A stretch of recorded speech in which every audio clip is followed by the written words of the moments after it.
So the refueling equipment that we're using out here allows us to take on hot pressure fuel, which means that the aircraft can stay spinning and take on fuel at a faster rate than if they were to have to shut down.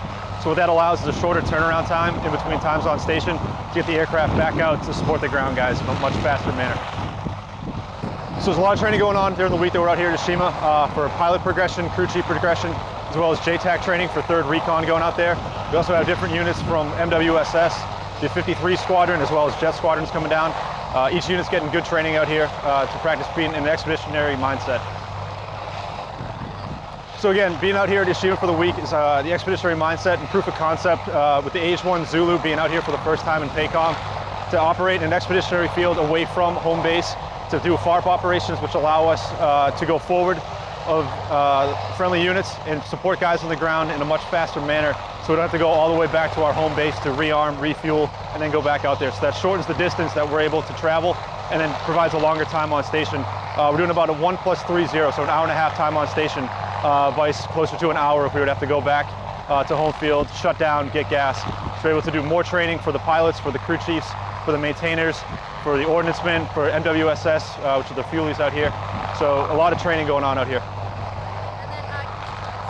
So several weeks of training, of planning went into this from the different agencies that are involved between the HMLA Squadron, HMH, MWSS, everything. So we had several conferences for planning, making sure that everything, all the T's were crossed, all the I's were dotted to make sure that we had what we needed out here from tents, chow, water, hygiene areas, and then ordnance, fuel, getting the aircraft prepped and ready. So each aircraft for the time on station will have one aircraft being the primary with a backup. So a lot of maintainers, a lot of hours for the maintainers went into that. So there's a lot of effort that's gone into this week-long training of evolution. And how are its unique capabilities tailored to the way it's used here? Okay. Since 2011, the H-1 Zulu Viper has been deploying aboard with Marine Expeditionary units on board amphibious warships throughout the world. And what you can imagine is the assault support aircraft on board those ships deploying from the ships ashore, providing FARP, both fuel and ordnance, and then H-1 Zulu Vipers following up, taking some of that ordnance, taking that fuel, and then further flying inland to power project in support of our ground forces. In order to make the crew safe, we rehearse this both internally, just as our squadron. We conduct reduced visibility landings, looking for opportunities to challenge ourselves both as individual crews in the air as a H-1 crew, as well as with our sections with Hueys, both at daytime and nighttime. And then here we've increased the complexity by bringing in Marines from MWSS 172, LAD, as well as Marine Air Traffic Control in order to create a more realistic training environment out on Ieshima. To make this training more realistic, as I mentioned, we are integrating with units across First MAW. So we have MWSS 172 is actually running the FARP out on Ieshima. We've got a C-130 that's providing aerial delivered ground refueling.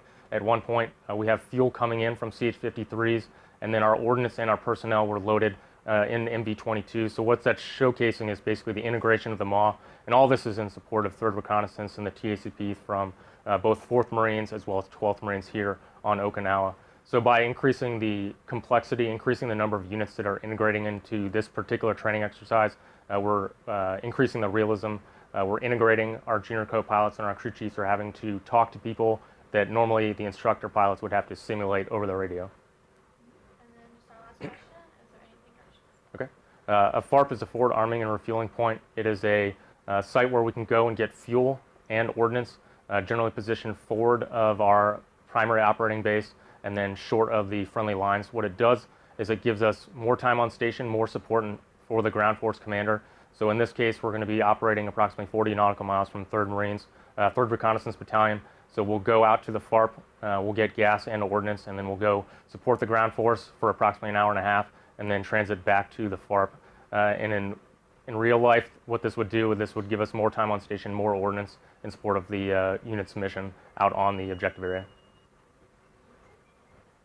Thank you. All right, awesome.